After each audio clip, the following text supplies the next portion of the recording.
Fala galera, beleza? Sejam muito bem-vindos aqui a esse vídeo da Semana da Salvação. Eu sou o professor Wesley Reis e hoje eu vou conversar com você o que você precisa estudar faltando 6 meses para o Enem.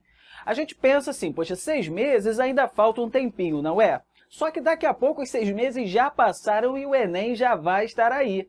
Então, para a galera que vai começar a estudar agora, é legal já começar a direcionar os estudos. Saber exatamente quais são os assuntos, quais são os conceitos, qual é a matéria mais importante para se estudar nesse caminho.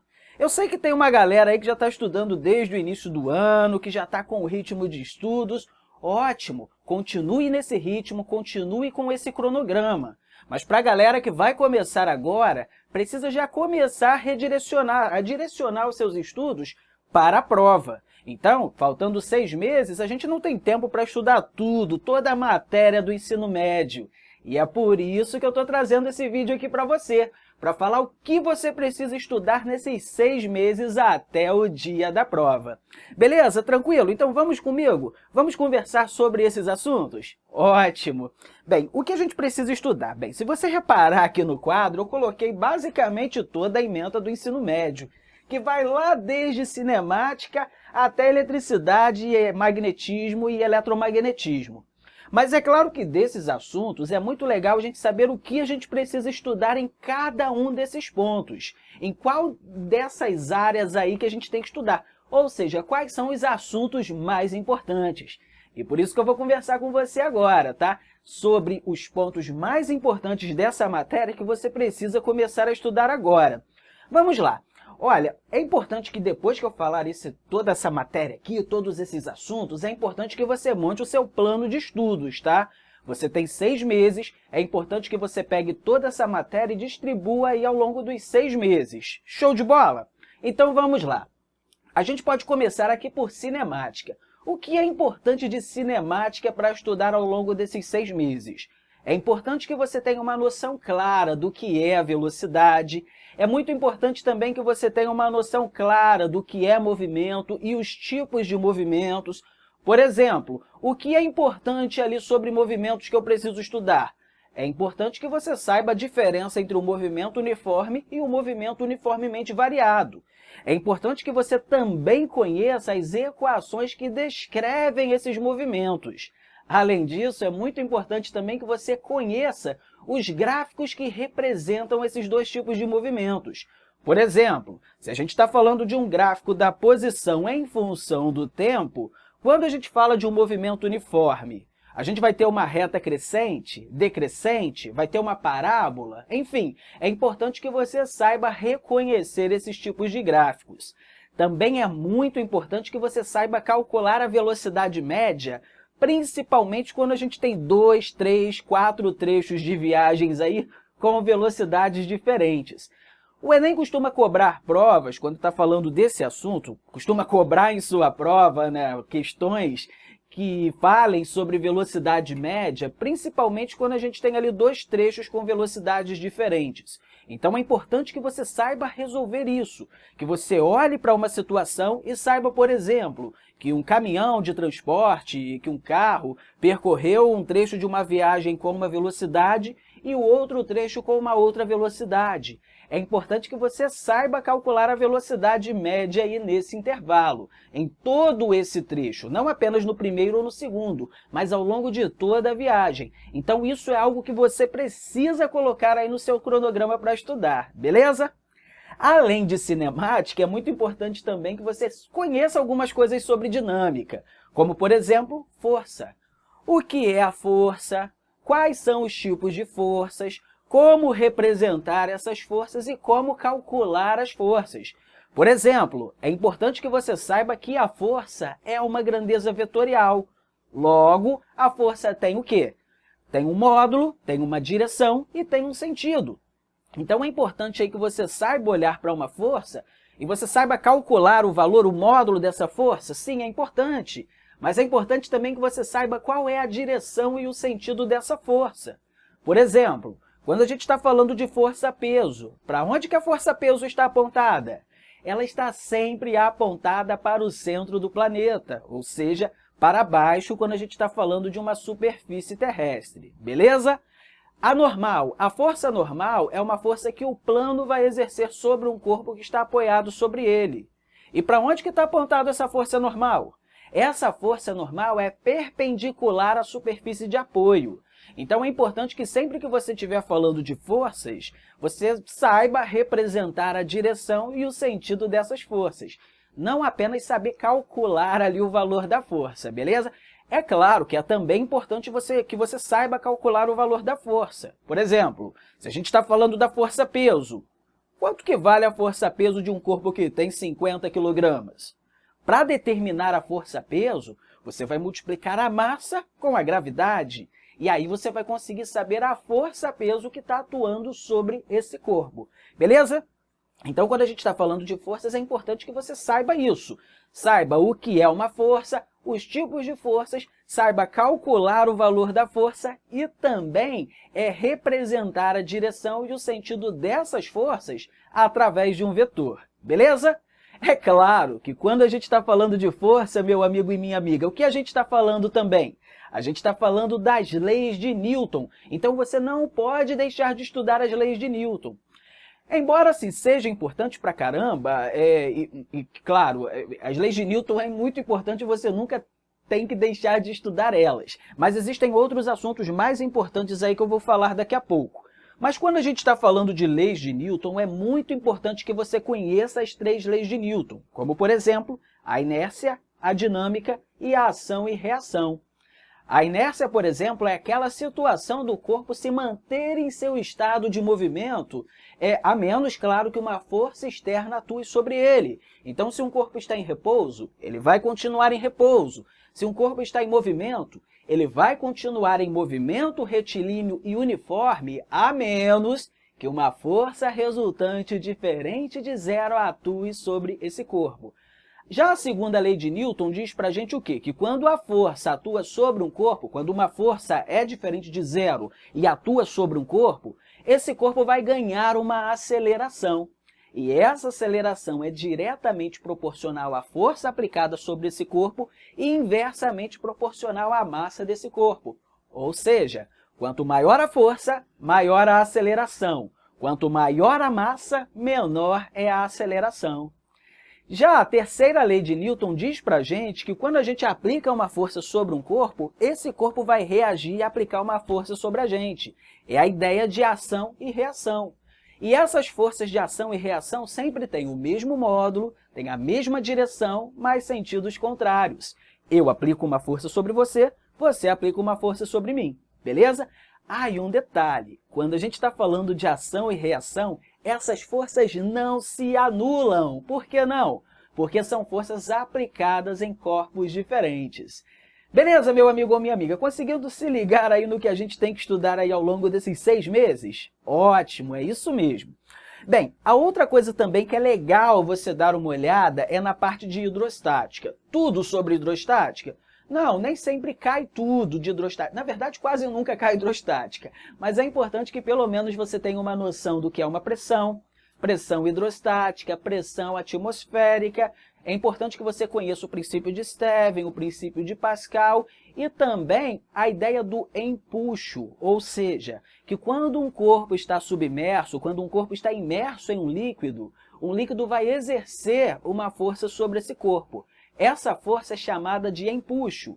Então, é aquele mesmo esquema. Eu falei com você sobre forças e conhecer os tipos de forças. É importante que você também conheça essa força que os líquidos vão exercer sobre um corpo quando um corpo está dentro dele. Essa força é o que a gente chama de empuxo. Show de bola? Beleza? Beleza, ótimo. Outra coisa também que é importante que você conheça e que você estude ao longo desses 6 meses é a parte de termologia. Mas o que de termologia? Eu acho que a gente pode começar pelo basicão aqui. É importante que você conheça a diferença entre temperatura e calor. Começa por aí. Muita gente confunde temperatura com calor. Acha que um dia está quente, então está fazendo calor. Não, o dia está quente porque a temperatura está elevada. É claro que o ambiente vai ceder energia para você nesse caso, e essa troca de energia devido a diferenças de temperaturas é o que a gente chama de calor. Então, olha só, para a gente formalizar isso aí, temperatura vai ser o quê? A temperatura é uma medida do nível de agitação das moléculas de um corpo. Quanto mais as moléculas se agitam, quanto mais as moléculas vibram, maior é a temperatura. E o calor? O calor é uma forma de transferência de energia entre dois corpos, devido exclusivamente à diferença de temperatura entre eles. Beleza? Conseguiu entender a ideia? Uma coisa muito legal também sobre calor é que, além de você conhecer essa diferença entre temperatura e calor, é importante que você saiba calcular a quantidade de calor envolvida num processo. Por exemplo, se um corpo vai alterar a sua temperatura, é necessário que esse corpo ou receba energia em forma de calor ou ceda energia em forma de calor. Nesse caso, aí, como é que a gente determina essa energia envolvida nesse processo? Ou seja, como é que a gente calcula a quantidade de calor? Bem, nesse caso, a gente precisa conhecer o fenômeno que está ocorrendo. Se o corpo está alterando a sua temperatura, o calor envolvido é chamado de calor sensível. E se o corpo está mudando de estado físico, o calor envolvido é chamado de calor latente. É importante que você conheça essas duas definições e que saiba calcular a quantidade de calor nesses dois processos. Inclusive, é muito importante também que você conheça aquela ideia de equilíbrio térmico. Ou seja, um corpo cede energia em forma de calor para o outro até que os dois atinjam a mesma temperatura. Nesse caso aí, qual vai ser a quantidade de calor envolvida nesse processo? Ou, se você conhece a quantidade de calor, qual vai ser a temperatura de equilíbrio? Ou seja, qual vai ser a temperatura que os corpos vão se estabilizar? É importante que você saiba isso também, porque é um assunto muito cobrado no Enem. Então, se liga aí, anota aí no seu caderninho também. É importante que você conheça o que é o calor, saiba calcular a quantidade de calor, saiba o que é o equilíbrio térmico e também o princípio das trocas de calor. E o que é isso de princípio das trocas de calor? Quando a gente tem dois corpos ali trocando energia em forma de calor, a quantidade de calor que um vai ceder, a quantidade de energia em forma de calor que um vai ceder, vai ser igual à quantidade de energia em forma de calor que o outro vai receber. Claro, a gente está considerando que o sistema está isolado do restante do universo, tá? A gente só está falando de dois corpos aí trocando energia entre si. Como você sabe que um vai perder energia e o outro vai receber essa quantidade de energia, o somatório das quantidades de calor envolvido ali no processo vai ser sempre igual a zero. Porque se um perde 10 calorias e o outro recebe 10 calorias, você tem menos 10 calorias mais 10 calorias, e menos 10 calorias mais 10 calorias é igual a quanto? É igual a zero. Conhecendo esse princípio, você consegue determinar a temperatura de equilíbrio. E como eu falei, é um assunto que é muito cobrado no Enem. Então, você não pode deixar de conferir isso também. Beleza? Tranquilão? Acompanhando até aí? Ótimo! Bem, agora que a gente já viu toda essa parte, a gente também não pode deixar de falar aqui de termodinâmica. E termodinâmica é o quê? A relação entre trabalho mecânico e calor. Ou seja, como é que a gente consegue utilizar uma energia liberada num processo de combustão para fazer um carro ou uma máquina térmica qualquer se movimentar? É a termodinâmica que estuda essa relação. Então, é importante que da termodinâmica você conheça as leis da termodinâmica, pelo menos a primeira e a segunda. A primeira lei da termodinâmica fala com a gente sobre a ideia de conservação da energia, ou seja, num processo termodinâmico a energia se conserva. Já a segunda lei da termodinâmica fala sobre a degradação dessa energia, ou seja, apesar da energia se conservar, ela vai se degradando aos pouquinhos. Tanto que a segunda lei da termodinâmica até diz para a gente que uma máquina térmica não consegue utilizar toda a energia fornecida para ela para realizar um trabalho mecânico. Ou seja, a máquina sempre vai perder um pouco de energia. Por isso que tem até um conceito chamado de rendimento.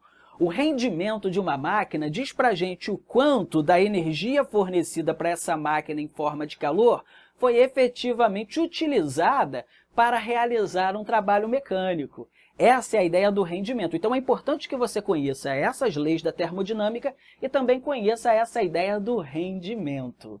Beleza? Tranquilo? Outra coisa também que é muito legal que você conheça é a ideia de ótica. A ótica é a parte da física que se preocupa em estudar a luz e os fenômenos ópticos. É importante que você conheça o que é a luz, saiba o que é a luz, como a luz se comporta em um meio, o que acontece com a luz quando essa luz sai de um meio e vai para um outro meio, ou seja, é importante que você conheça os princípios da ótica e, claro, fenômenos associados à luz também e à propagação da luz, como, por exemplo, o que é a reflexão, o que é a refração, o que é a dispersão. Enfim, são vários fenômenos que ocorrem com a luz que é importante que você conheça para fazer a prova do Enem. E quando a gente está falando de luz, a gente não pode deixar de lembrar que a luz é uma onda eletromagnética. E o que é uma onda? Aí a gente entra nessa outra parte, que é a parte da ondulatória. A gente não pode deixar de estudar a ondulatória, a parte da física que se preocupa em estudar o quê? As ondas. Então, é importante que você saiba o que é uma onda, é importante que você consiga representar os elementos ali de uma onda, é importante que você conheça os fenômenos ondulatórios, reflexão de uma onda, refração de uma onda, dispersão, interferência, enfim, vários fenômenos que ocorrem com a onda. Além, claro, de saber também calcular a velocidade de propagação de uma onda.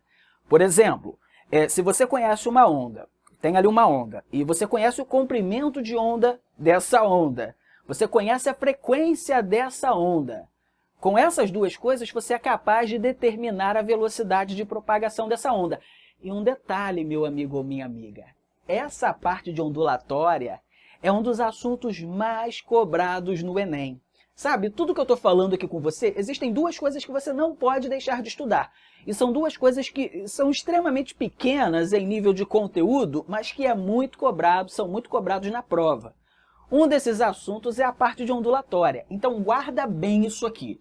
Isso aqui você precisa conhecer bem, entender bem. Então, estuda tudo de ondulatória, porque isso é certo de ser cobrado, beleza? Claro, a prova me pegaria muito se não botasse nenhuma questão dessa, né? Porque ao longo de toda a história do Enem sempre caiu muita coisa de ondulatória, beleza? Claro que quando a gente também está falando de ondulatória, falando de ótica e ondas eletromagnéticas, a gente não pode voltar lá, não pode deixar de voltar lá no básico para falar de eletricidade. O que é eletricidade? Saber, por exemplo, que a eletricidade vai se preocupar em estudar um circuito elétrico. Ah, um detalhe. Você deve estar me perguntando agora, Wesley, olha só, eu preciso me preocupar em estudar eletrostática? Para o Enem, não. Quase nunca cai eletrostática.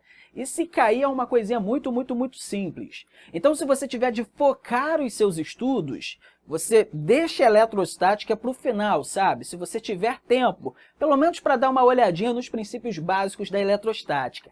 Mas uma coisa que você não pode deixar de estudar é a eletrodinâmica, que é o estudo das cargas elétricas em movimento. E quando a gente está falando de cargas elétricas em movimento, nós estamos falando do quê? Nós estamos falando de corrente elétrica. Então, a gente não pode deixar de estudar o que é a corrente elétrica e, claro, um circuito elétrico, que é por onde as cargas elétricas vão circular a fim de fazer os aparelhos elétricos funcionarem. A gente sabe que nós vivemos numa sociedade que, atualmente, a gente não consegue nem imaginar viver sem a eletricidade. Praticamente tudo ao nosso redor funciona através da eletricidade. Por exemplo, você está assistindo esse vídeo aqui agora por quê? Claro, existem diversos fenômenos associados aí, mas basicamente tudo isso só ocorre porque o seu aparelho está ligado na tomada ou, claro, tem uma bateria ali fazendo o seu aparelho funcionar.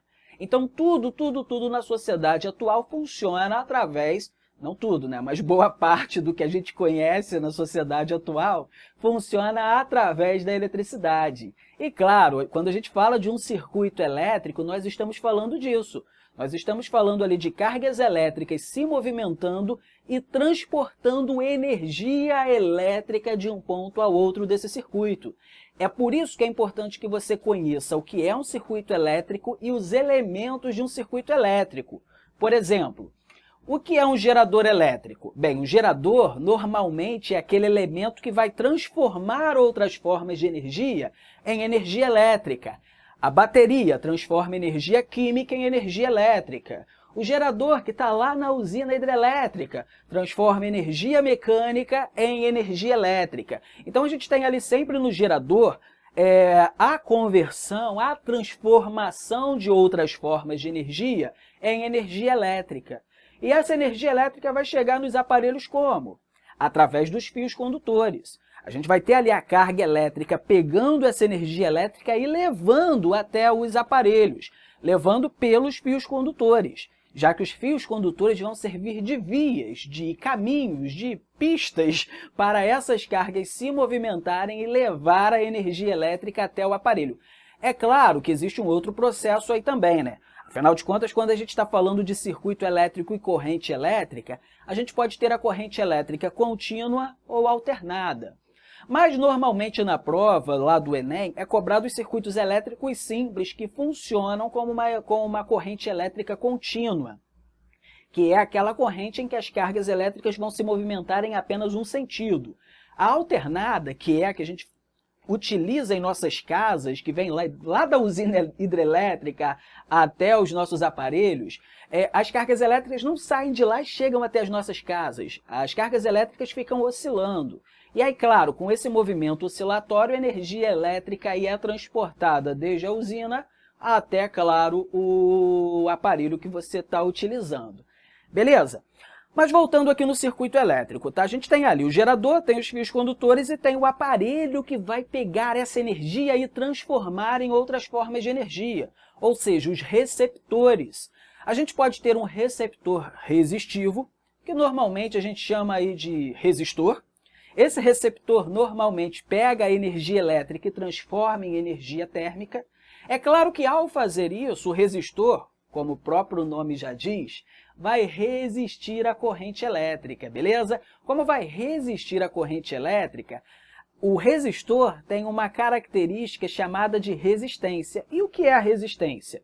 A resistência é a capacidade desse resistor de resistir à corrente elétrica. Então, quanto maior for a resistência, menor é a corrente elétrica que atravessa esse resistor. Então, isso é uma coisa que é muito importante que você conheça também para a prova. Claro, existem outros tipos de receptores? Existem. Por exemplo, a gente tem um receptor mecânico, que vai transformar a energia elétrica em energia mecânica, e dentre outros receptores também. Mas a parte de resistor é importante que você conheça. Inclusive, tem até uma lei que descreve o comportamento de um resistor, que é a chamada de lei de Ohm. É a lei de Ohm que diz para a gente que quanto maior for a resistência de um resistor, menor vai ser a corrente elétrica que vai atravessar esse resistor. Então, se a gente vai ali e coloca esse resistor ligado a uma fonte, a um gerador, a corrente elétrica que vai atravessar esse resistor vai depender da resistência dele.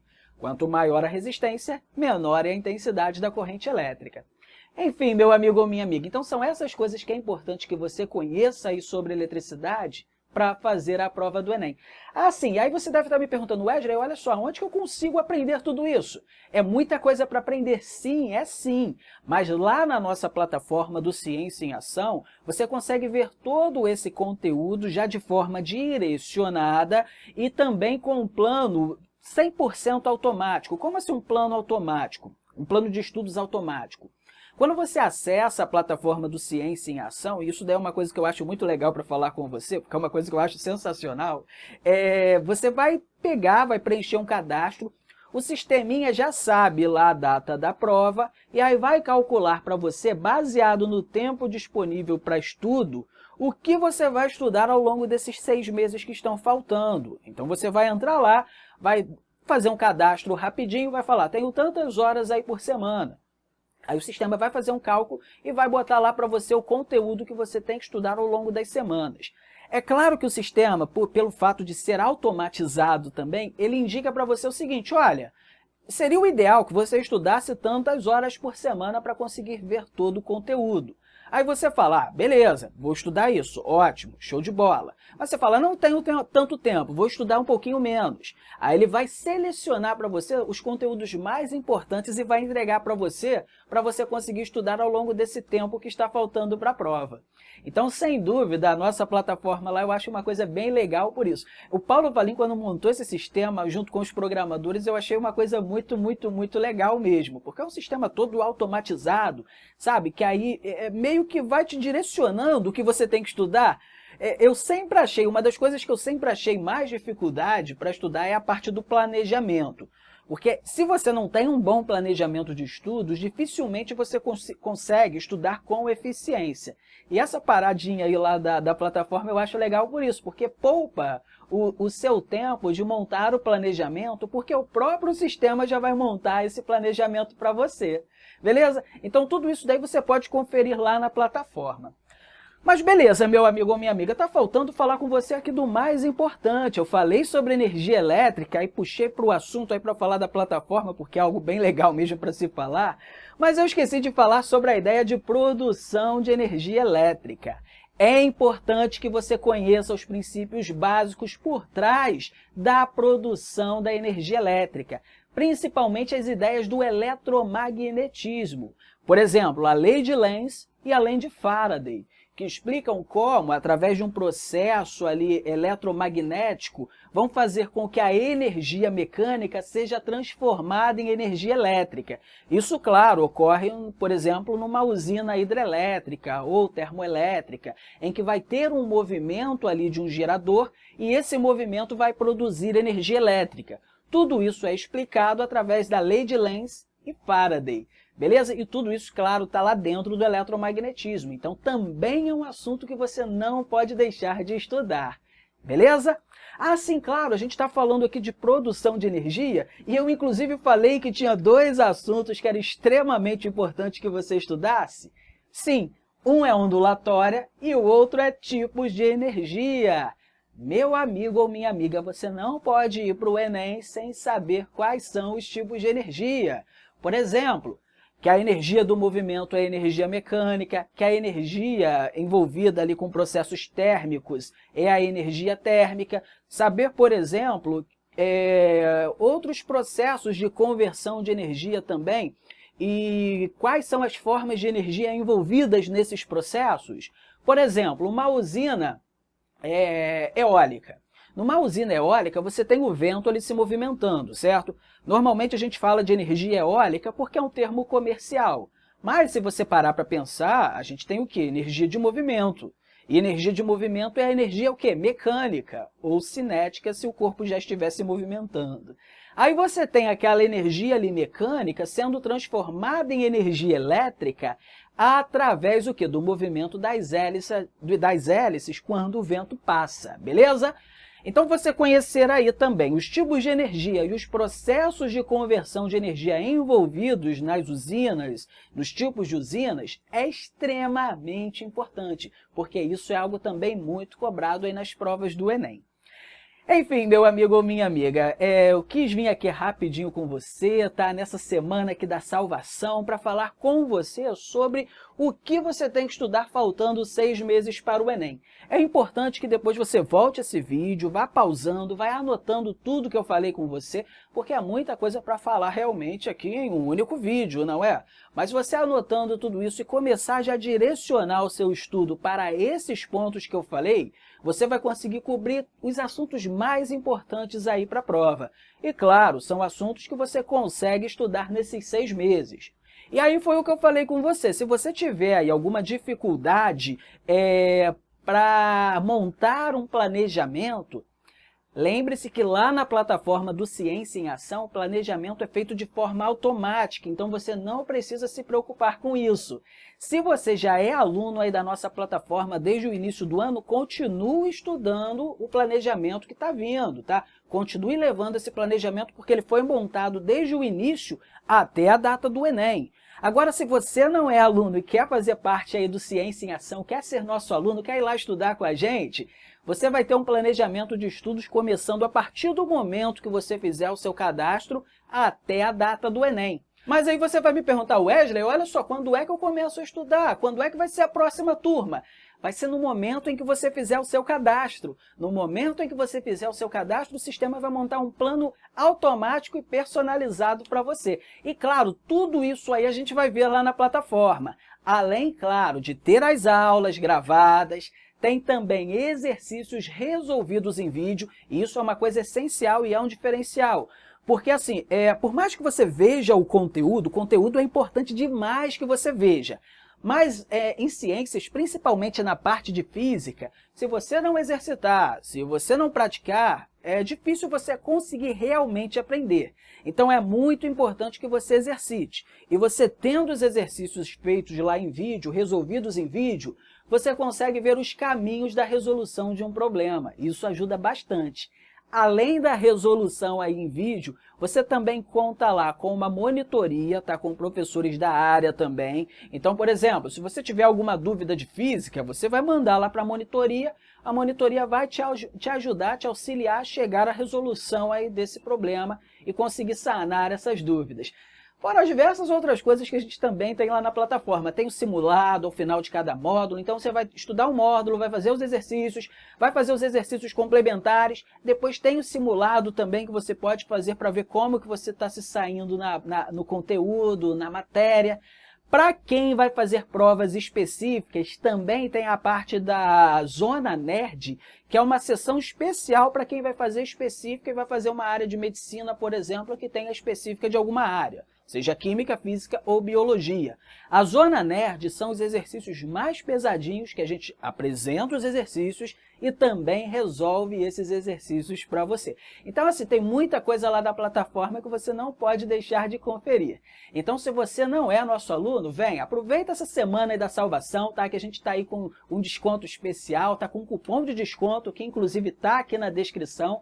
É só entrar lá, botar esse cupomzinho de desconto aí, que você vai receber um desconto super especial aí para ser nosso aluno. Então, vem com a gente aí para a gente arrebentar nessas provas aí no final do ano. Então é isso aí, meu amigo ou minha amiga. Eu quero deixar um grande abraço aí para vocês, tá? E falar que foi um prazer enorme estar aqui com vocês, trazendo esse conteúdo. E qualquer coisinha, entra em contato aí com a gente para tirar alguma dúvida, beleza? Então um forte abraço aí e até a próxima!